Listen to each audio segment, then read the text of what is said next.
Thank you for listening to We Have Ways of Making You Talk. Sign up to our Patreon to receive bonus content, live streams, and our weekly newsletter with money off books and museum visits as well, plus early access to all live show tickets. That's patreon.com/wehaveways.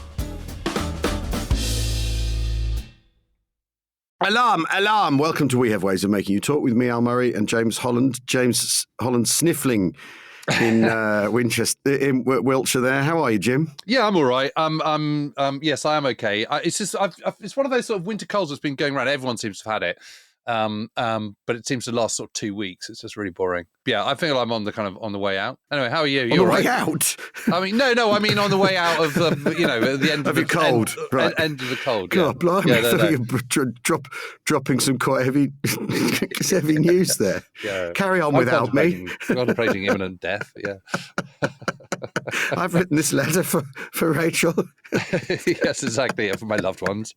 There's actually even one for you, Al. I'm going to leave you my model collection, my uniforms, my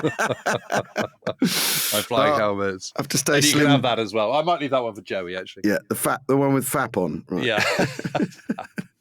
Right, so tickets to We Have Ways Festival went on general sale on Friday, the weekend of the 18th to 21st of July, isn't it? Is that right? Yes. Next year at Black Pit Brewery, so the same place as last year. We look forward to seeing you all there. We've talks, invasion stripes all round. We're already having a good proper think about what the program's going to be and how we fit everything in, basically. That's yet again the problem. That will be the challenge. The tickets, like I say, at wehavewaysfest.co.uk are on sale. We don't like to do the hard sell on here, so go have a look at the site. There's a VIP ticket with some meet and greet sort of stuff. Under 16s are free, so we're trying to be a bit more family friendly this year. And we hope to see you all there. I mean, he's going to be ace. I mean, it's going to be really, really fun. Yeah. Yeah, it's going to be bigger and better, and if you've not been, it's a whole weekend of us wanging on about the war. How are you getting on then? So you're absolutely in the. You're currently in a studio reading Robert Hutton's book, aren't you? On Friday, I got this USB stick which has all of every airborne unit possible's war diaries. Like, fantastic! How did you get that? Oh, you got to know the right people, Jim. And be prepared to cross their palms with silver, basically. But it's everything. It's literally everything. Photocopies, or scans of absolutely everything. Not just 1st Airborne Division, everybody. Everybody faintly airborne, SAS, everything. Right? So there's the Pegasus archive, which is where I got it from Mike, who runs that. And there are transcriptions of the war diaries on there, but the actual documents, it's very interesting. Some of it is sort of slightly different, and you start looking around in the typed documents and looking for what's being said and all this sort of stuff. It's very interesting. The other thing is I thought, well, let's have a look at. So I'm looking at signals at the moment. Of course, famously, it's the radios are supposedly the big problem. Yeah, don't work. They're no good. Yeah. Now, right. So 1st Airborne Division, they have a very, very good landing on the first day, and they basically recover most of their kit like in one piece straight away. 6th Airborne Division on D-Day lose half of their radios on landing, and you don't hear them complaining about the radios. Moaning on about. And it's literally radios. It's like that, they come in with 123 or something, and 60 of them are lost. And you know this now because you can look at all these war diaries and go cross-reference. Yeah, and I really want to. Because it's not because these war diaries you've got, they're not just for September 1944. No, it's the whole thing. It's the entire thing. So I thought, look at other D-days for signalling problems. So look at Varstein. Look at that, all goes better, and they're relieved immediately. So it's not such a problem. The issue is, when you look at if radios are such a problem at Market Garden, what's the experience? And the experience that they have in Normandy is that they lose half of them. And yes, they are relieved sooner, but they do have a radios problem, but they don't get hung up on it. It's fascinating. And also, the main radio that isn't working is Roy Urquhart's radio, which is why he goes herring off. Most of the rest of the net is working, and the artillery net works the entire time. and the Phantom Net, on the sort of the redundancy they're expecting, where sometimes they can't get through, sometimes they can. There's a business with interference from a lorry, like it's causing electrical interference in the town. All these complications, but basically the artillery net works pretty much the entire time. The thing they're really worried about is what they call their DAGs, their batteries, and they're called DAGs because they were made in Dagenham, right? And all of this side of it, and the artillery net pretty much works the entire time. And the PR, the public relations net, back to the War Office works pretty much constantly, and Phantom. So they're able to talk. They're able to talk to London. They're able to talk. They get through to Browning as well and everything. So the radios in general, certainly on the Tuesday, the radios in general are working. I think there might be other people who view some of this differently, but it's just very interesting that the divisional headquarters signals logs basically say, at this point, we were talking to 1st Air Landing Brigade, 4th Para Brigade, 11 Para, the South Staffs, and everyone they need to be speaking to, but basically not the bridge. The bridge is the one person they can't really talk to properly.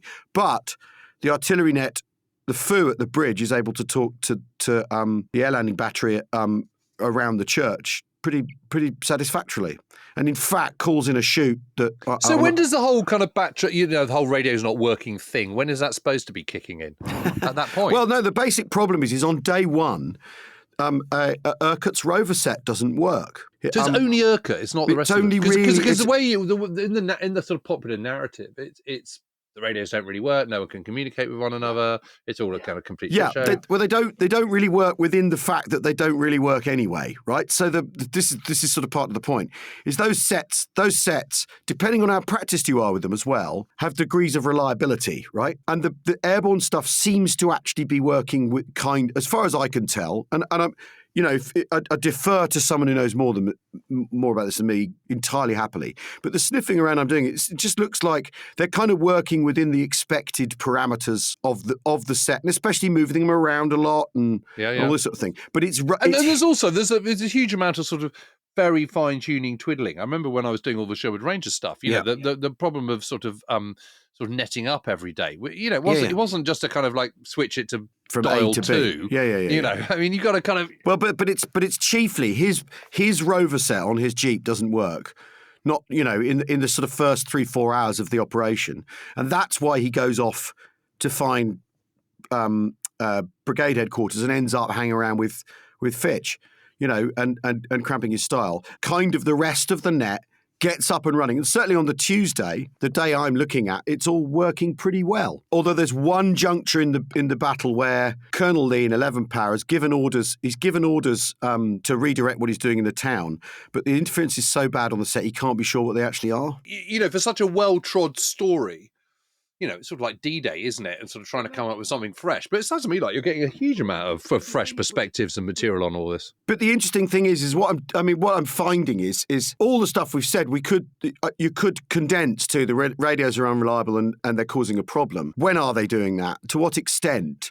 Yes. And how much is that responsible for the problems they find themselves? But when we talked about Fibber week before last, that's causing much more of a problem, the fact that you can't radio anybody. Whole infantry companies are in 4 houses, but 4 houses separated. I think it's the terrain, although there's the houses interfere with the radios, and the fact that Arnhem has hills and stuff, which they're not expected. But these are hillier than you think. But these are sort of everything's intersecting and overlapping, and all the problems are overlapping on one another. And you do get the feeling if it had gone well, no one would be talking about the radios in the same way that on D-Day, the intelligence that 6th Airborne has about possibility of armour being present isn't very good. They don't have very good intelligence on what's going to be there. But because they win, no one talks about how the intelligence is crap.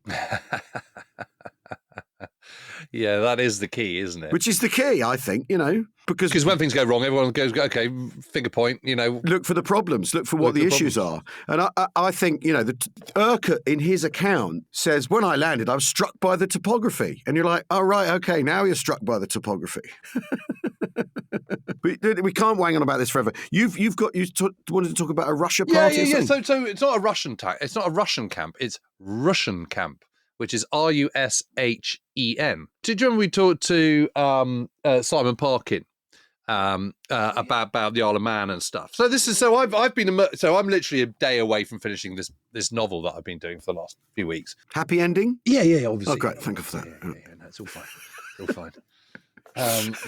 Yes, a girl.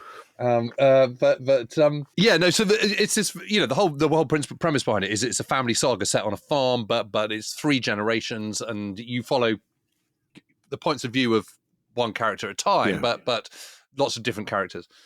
And one of the characters is married to one of the sons and has lived in Britain for 20 years, but she's German. Oh, right, and, yes, yeah. And I think we put that extra out on Patreon at one point. So obviously and because her family back in Bavaria are, her father and her brother are Nazi members. Yep.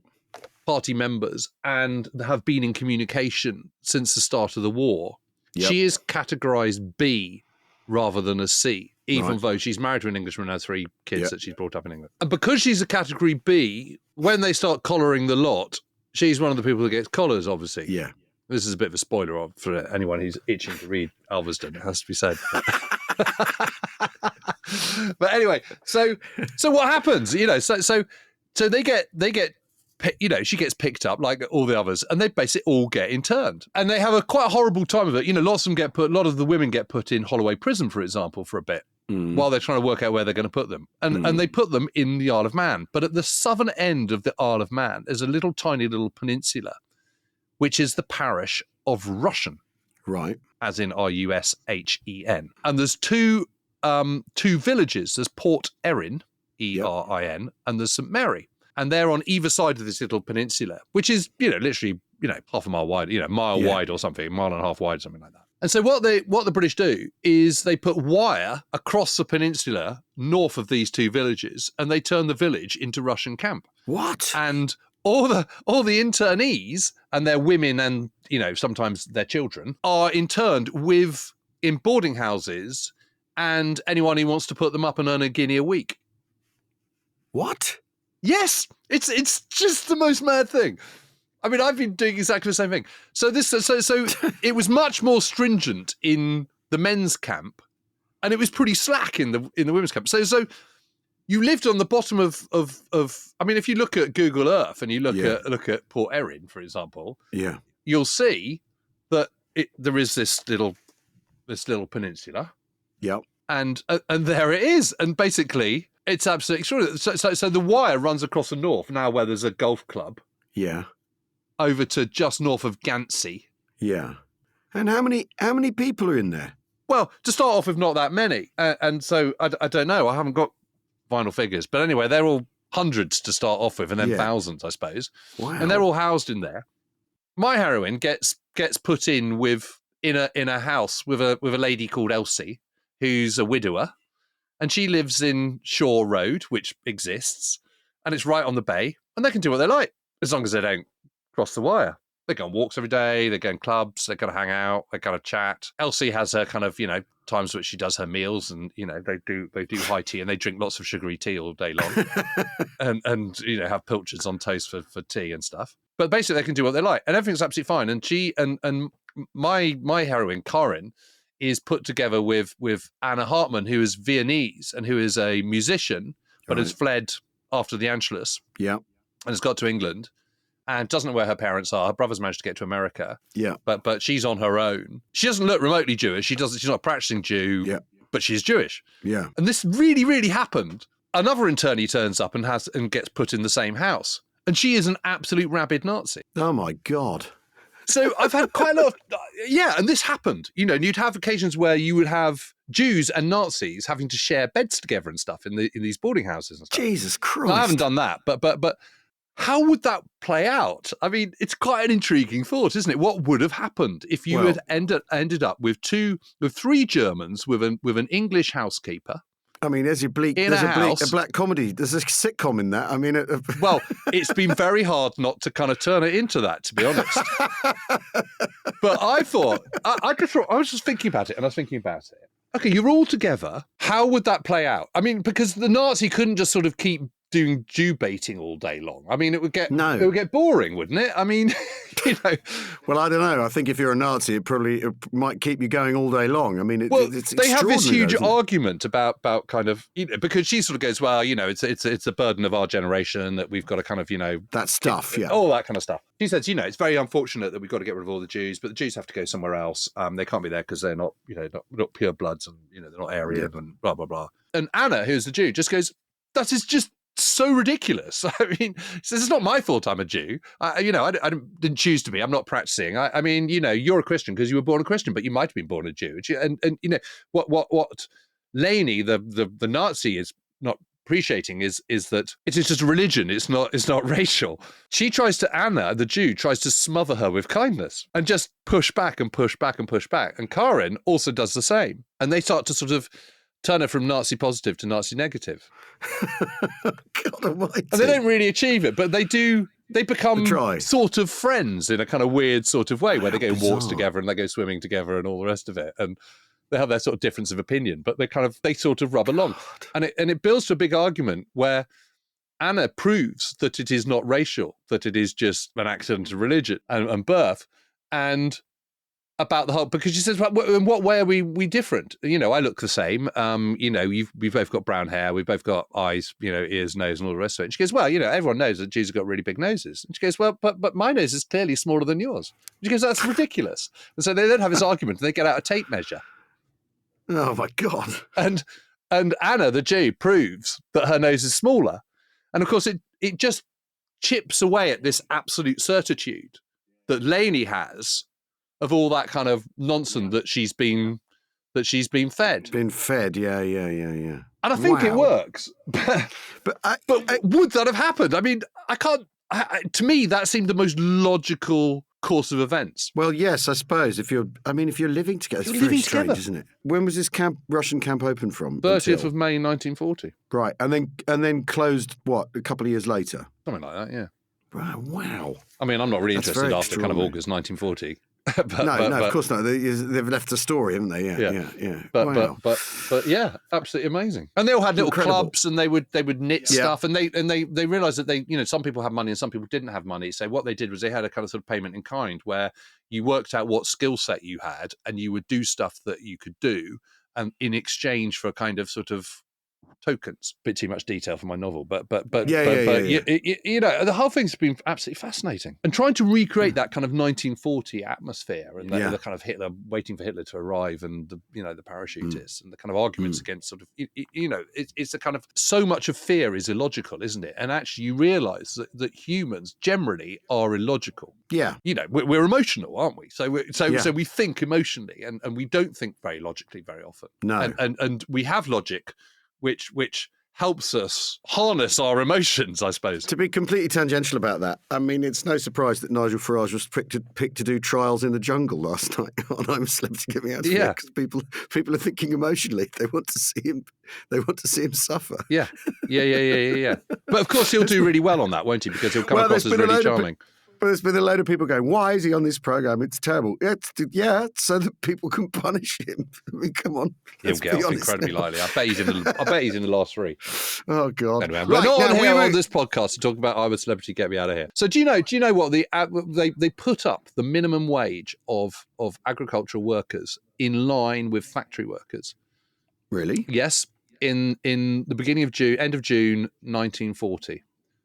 This was Dorman Smith, who was the Minister for Agriculture. Well, this is one of the things, wasn't it? Is that you get you do get wage inflation, and you get if you're not in the forces, things are and before the Blitz, really, things are kind of okay, aren't they? Because there's a squeeze on skilled labour, so people's wages go up, and there's a sort of micro consumer boom in the very early part of the war. And you end up with that weird gap where soldiers are removed from society and they're not being paid very well, and everyone who's still going is doing okay, and particularly skilled labour starts getting paid pretty well. Yeah, so what happens if you're married and you've got kids and you're not bringing in the income you were before because you're out being soldiering. Yeah, well, you've got problems, and then of course, and then later in the war, you end up with a consumer shortage and make do amend and all that sort of stuff, because actually the economic effects of a longer war and are distorting that end of things far more than they were expected to. But that's really, really interesting, because after all, this is the other reason you end up with, when you look at the breakdown of who's in the army, and they get everyone after the Air Force and the Navy, don't they? Because the technical people get sort of drawn off. That you end up with shopkeepers, basically people who non-essential workforce people end up in the army, which is why you have shopkeepers and novelists and not farmers and not skilled labourers, basically. And then the army start complaining they're just getting people who aren't bright enough. Yeah, and there's a whole host of other problems, with farming, because suddenly they're saying, okay, we want to go from almost producing almost none of our food, almost all our food homegrown. Yeah. How do we do that? So you dig up the grassland and you plow it all up and you grow more cereals than you ever have before. So 2.1 million acres of land across the country are plowed up that weren't plowed up in 1939. Well, you just think what 2.1 million acres looks like. I mean, I don't know if you've ever been in a 100-acre field, but it's flipping enormous. I mean, it is a big stretch. So 2.1 million acres is a huge, huge number. But of course, 2.1 million acres extra requires a hell of a lot of workforce. Yeah. Because harvest time is incredibly labour intensive. And mechanisation. So, I mean, I think one of the interesting things is very often when we talk about production and industrial production and output and what's being spent on what, you get hung up on tanks and aircraft. But tractors are being churned out in vast amounts. Well, they are at Dagenham.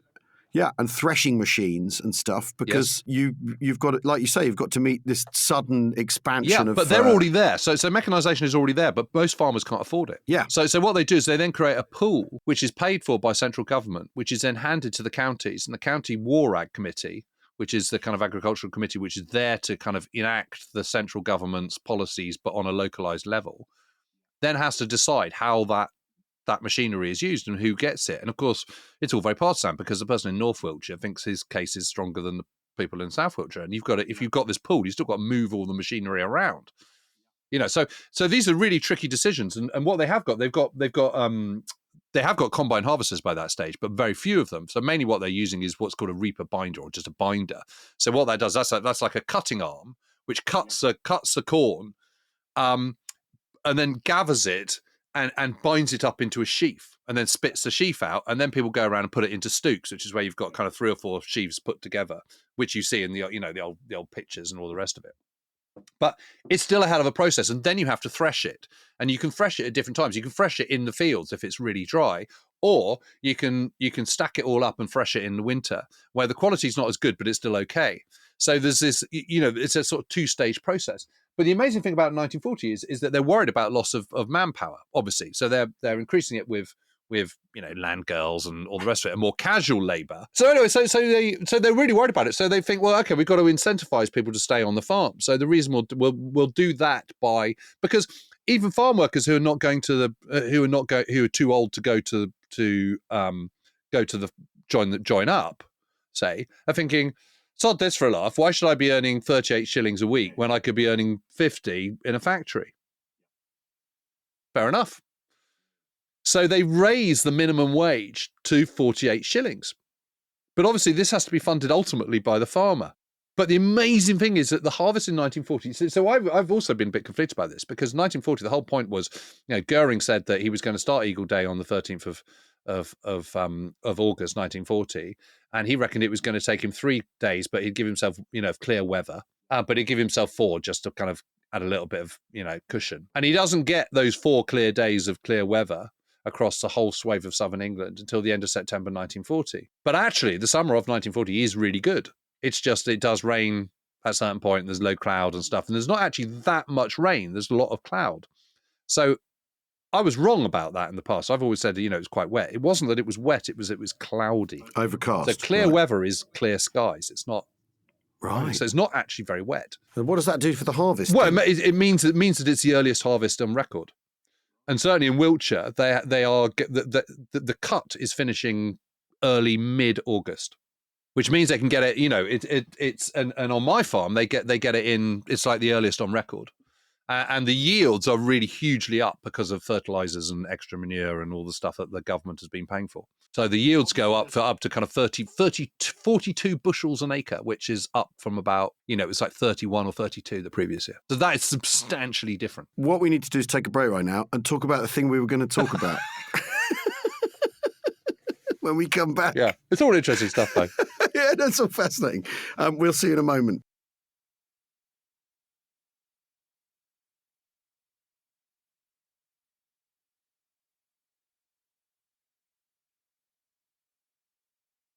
Welcome back to Weird Ways of Making You Talk. I mean, you sent me the week in 1943. Well, I know, but having been on Tom and Dominic's podcast, I mean, it's all notes and they stick to it and moving quickly on. But I can hear the pieces of paper being moved around in that podcast, and I don't like it. I know I said this to him as well. I said it's cheating. What is this almanac? I meant to have a copy of this, I think. Yeah, you are. Okay, so this is. I mean, obviously, I don't approve of the title at all. World War II, day by day. World War II, yeah. I mean, what's wrong with Second World War, day by day? Witness the 2,175 tumultuous, tragic, and triumphant days that shook the world. Does it start on the 3rd or the 1st of September? Yeah, 1st. Right. Okay. Good. Right. Yeah. He said shuffling his notes. If you're Chinese. If you're Chinese, there's an argument that it started long before that, but let's not get bogged down in that. Yeah. So we've got 1943, and before we get into what's going on, there's a really funny little thing, like a puff piece for the Jeep in these pages. One of the greatest success stories of the war is the ubiquitous Willis Jeep. This robust and versatile four-wheeled runabout first came into service with the U.S. Army in the autumn of 1941, and is now used by every Allied army, even including, thanks to Lend-Lease, the Russians and Chinese. Well, we know about that, don't we? We do, yeah, exactly, because there are Jeeps at Stalingrad, yeah. I love this. With its simple engine and transmission, it performs equally well in the steaming jungles of Burma and the snowbound steppes of Russia. Its uses are many: staff car, ambulance, load carrier, to name but a few. An amphibious Jeep for river crossings is now in service. And here we go. The British are about to do something daft. And the British are developing the rotor buggy, or flying Jeep. Which uses an auto-gyro rotor. Yeah. I don't know about you, but I haven't heard any more about that. Nor have I. A Jeep half-tracker for use in Alaska has also been produced. I mean, that's just someone's bright idea, isn't it? Yeah. It's absolutely hilarious. We'll stick an autogyro on it. That'll work. Yeah. Also, but also in this week, birth of the United Nations. Yes, and that's fascinating, isn't it? The way it's reported in inverted commas, and it will help refugees is the headline. 44 nations today signed into being the first United Nations organisations. This is the 9th of November 1943. Yep. The Relief and Rehabilitation Administration. Yeah, so the UNRRA, there it is, UNRWA, right there. Fascinating, isn't it? And that its function is administering refugees, taking care of them, which is still its function. It's extraordinary, isn't it? But this is the thing I think that gets lost along the way, is they did call themselves the United Nations a lot, and you'll see that in newspapers in 44 and 45, won't you? The United Nations do this, United Nations do that, meaning the Allies. Yes, it's not quite the UN that it becomes, but it's it's a sort of informal yet formal title, isn't it? It's a peculiar sort of halfway before they actually establish the UN, and it mutates into the thing it is now. It's really, really interesting, that, isn't it? I love doing this thing once in a while because I love the meanwhile bit of aspect of it. An anti-French unrest spreads in Lebanon. All day, Beirut's Muslim population has been rioting following the arrest by Free French Senegalese troops of Lebanon's president, prime minister, and the entire cabinet. The arrest and suspension of the constitution followed the effective Declaration of Independence 3 days ago, when Lebanon's parliament adopted Arabic as the sole official language, took control of foreign policy, and deleted from the constitution all reference to the prerogatives and powers of the mandatory state.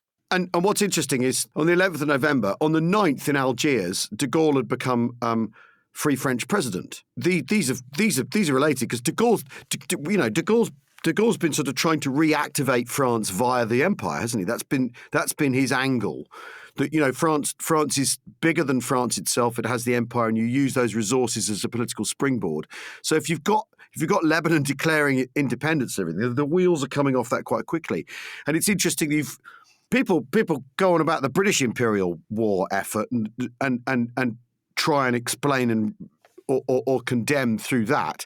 Here you have Senegalese. I mean, bizarre, isn't it? Senegalese soldiers enforcing French, not even French, free French. Yeah. Rule. Lebanon and Syria had been Vichy French at the start of the war.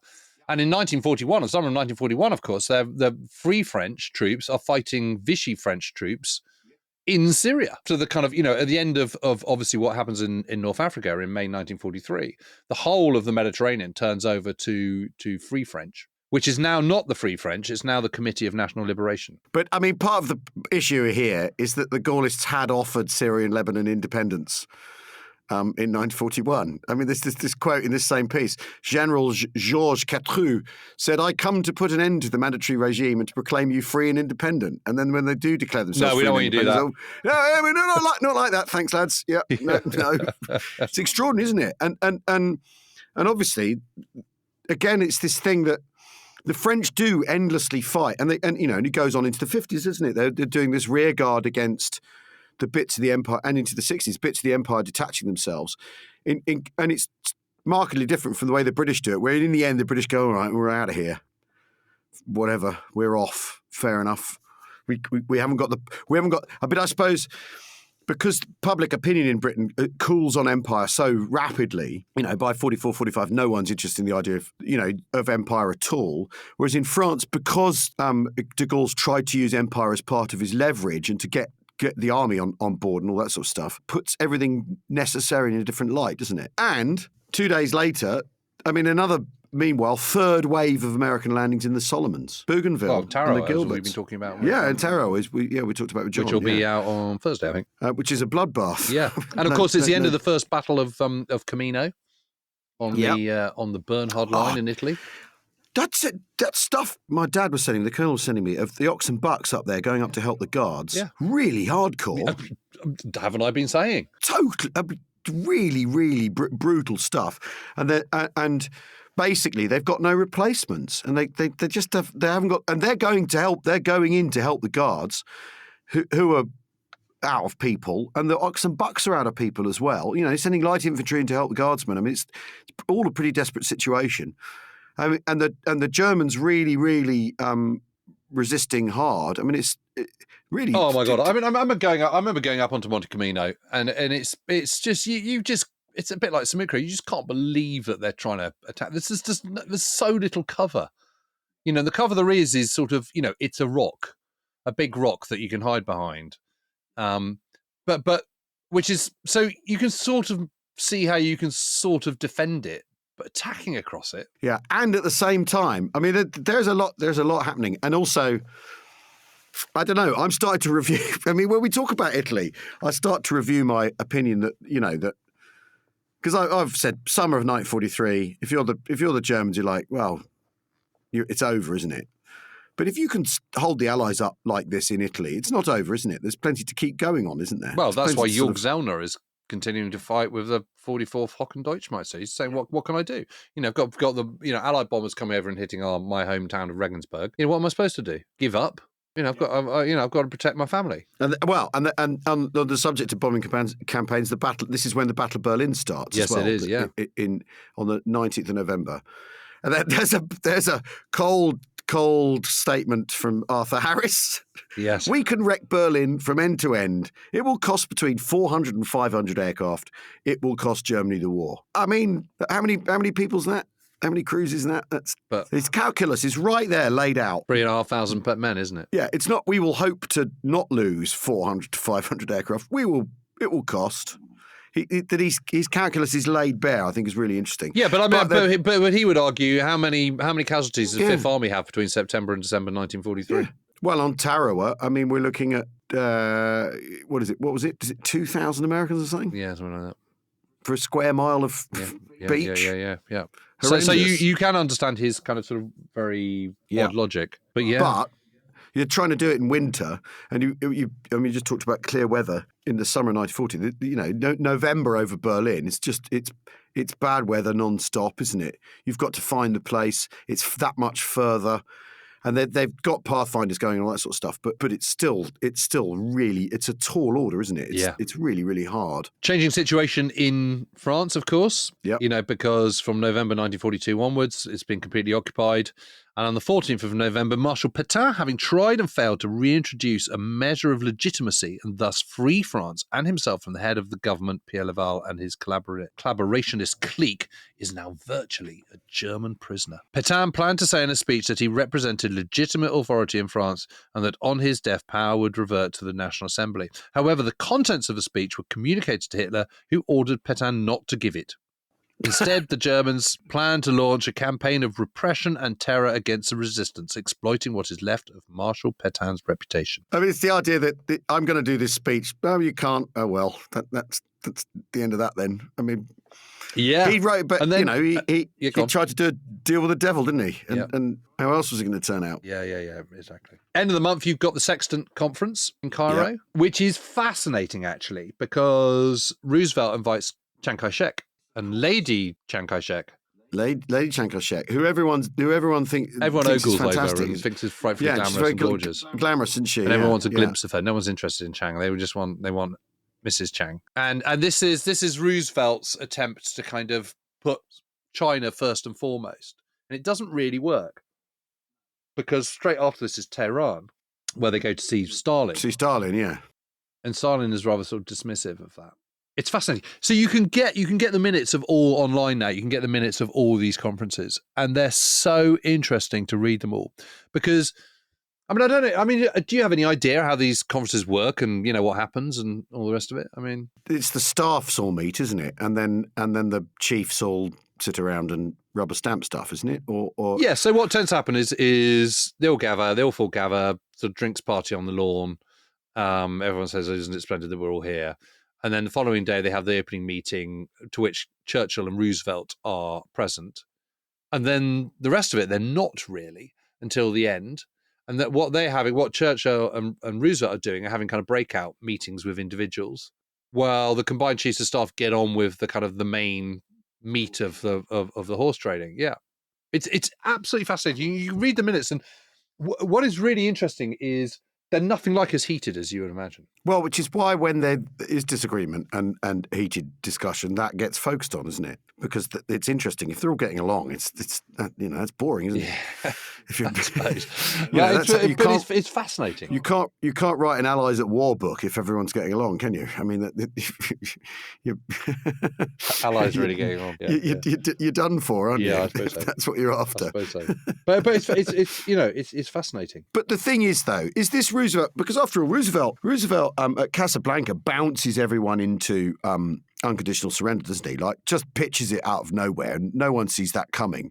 And do you think that with China, he's trying to do that again? He's trying to create some political initiative, and it doesn't always work, does it? Because the British are completely caught out by unconditional surrender, especially as the Americans have been trying some, conditional stuff with Vichy France. Anyway, it's a very odd tangent. Where it comes from with Roosevelt, why he suddenly arrives at that, catches everyone out. But the fact that is that what he's trying to do with China? Do you think? And then you run into Stalin, who's not interested. Well, he's also running into the British who are not interested. And there's this whole narrative which is, after Casablanca, the Americans were determined never to be caught out again by the British and never going to do what the British wanted. And yet they end up in Italy.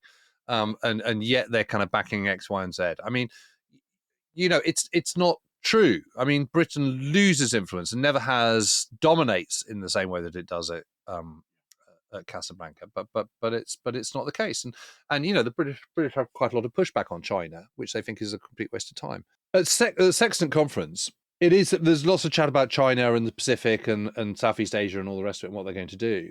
There's lots of reinforcement of Operation Overlord, but there's also this sort of big thing: what are we going to do with Italy? Because Italy's taking longer. We might not get to Rome in time. So this is where they first start talking about kind of, okay, well let's get some extra landing craft so you can do an outflanking operation, which becomes Operation Shingle, which becomes of course the Anzio landings in third week of January. 1944. All that's going on as well. And also Churchill is really pushing hard for kind of operations in the Eastern Mediterranean, trying to get Turkey in. He's obsessed with Turkey. He's always been obsessed with Turkey. And that hasn't changed since Gallipoli. Yeah. They're still trying to get Turkey in. That's an imperial mindset, isn't it? They're one of the imperial chess pieces on the board, aren't they? The Turks still, even though they are interesting in this almanac. So 3 days before Pétain tries to speak up against the Germans, there's a commemoration of the armistice on the 11th of November. Pétain has banned that because people are trying to commemorate the First World War. So he's got problems of his own, isn't he? Keeping the lid on in France. Yeah. So obviously 3 days later he tries to sort of flex his muscles independently, and the Germans stop him. I mean, who do we know that we could get on to talk about Vichy France? Because it's a. Matthew Cobb, he's brilliant. Well, why don't we do that? We get at some Douglas point? Porch, of course. Yeah, that book's amazing. Well, let's get him on. Yeah. Yeah, he'd be good. Okay. All right. Well, I think there we go. We've that's what's going on roughly now in 1943. It's not a bad little canter, Jim. No, it's pretty good, really. Through that. Yeah. Some rabbit holes, but Excellent. That's okay. Standard. Anyway, I think that's it for this week. We will see you very, very, very soon. But don't forget, tickets are on sale for We Have Waste Fest. 18th to 21st July 2024. Bring your invasion stripes. We will see you there. Thanks for listening. I think. Mike Nyberg, of course, is Vichy expert as well. Yeah, he's brilliant on it. Yeah. Well, anyway, we'll get around to it at some point. Yeah. And on Thursday, is it us talking to John about Tarawa? Tarawa. Yeah. Tarawa. Okay. Brilliant. Tarawa. Yeah. Some debate as to how to pronounce it yet. We will see you soon. Thanks very much for listening. Cheerio. Goodbye. Cheerio.